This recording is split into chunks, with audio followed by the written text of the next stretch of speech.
The Tucson Hispanic Chamber of Commerce doesn't endorse political candidates, but as it continues to advocate for businesses and economic growth, the group will pay close attention as the election takes shape.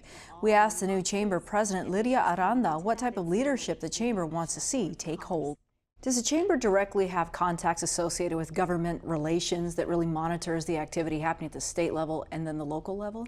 Our Chamber of Commerce, along with other chambers of commerce, we keep very strong relationships with all kinds of activities. Certainly our elected officials locally, regionally, and nationally, and paying attention to what kind of impact of issues or policy might be going on. But one of the things I'm really excited about in this new year and taking on this new role is to take a little bit deeper dive of how we are communicating not only what's coming up from our members and community to be able to share that and be a voice, but also paying attention to what decisions are being made and helping to educate our membership on what that means for them.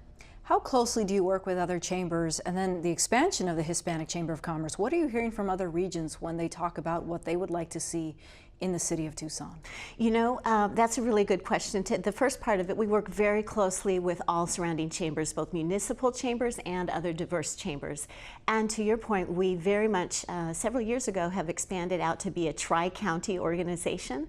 We're working very closely with our affiliate Hispanic chambers in Douglas, in Sierra Vista, and in Ambos Nogales, where people are asking about how can they get more involved? How can they communicate with each other to be able to tap into the best resources? I think there's a lot of opportunity on what that means in the sense of resources can be human, they can be financial, they can be informative or industry trends. And so it's nice to have the Tucson Hispanic Chamber be, again, a hub of providing that information to and from.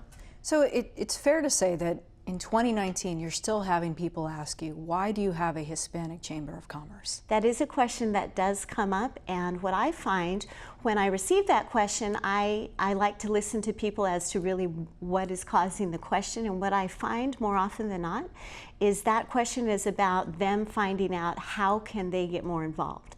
So they want to understand the mission, they love to understand the history, and when they really see how very many ways that we are working to collaborate with other business owners, with other industry leaders, and with existing organizations, institutions like the U of A and others, then they find out that there is actually a place for everybody within the Tucson Hispanic Chamber, and that's something that I hope to perpetuate. What do you anticipate will be one of the bigger challenges for you as the new leader of the chamber, and then also for the new leadership here in Tucson? I think communication continues to be a very big need and something that we have succeeded at thus far, but I see moving ahead in the dynamic years to come, that will be something we will all be wanting to work together and communicating with each other rather than having it be anything that competes. We want to find better ways to collaborate with each other. Certainly, the Tucson Hispanic Chamber, as I mentioned before, we work very closely with a lot of our other chamber leaders and organizations. Many of our members we share with other organizations, and I see that as a very positive thing because we can actually be tackling some common issues together, and in that find more strength in being able to push some solutions together. Okay, Lydia from the Hispanic Chamber of Commerce, thank you so much. Thank you.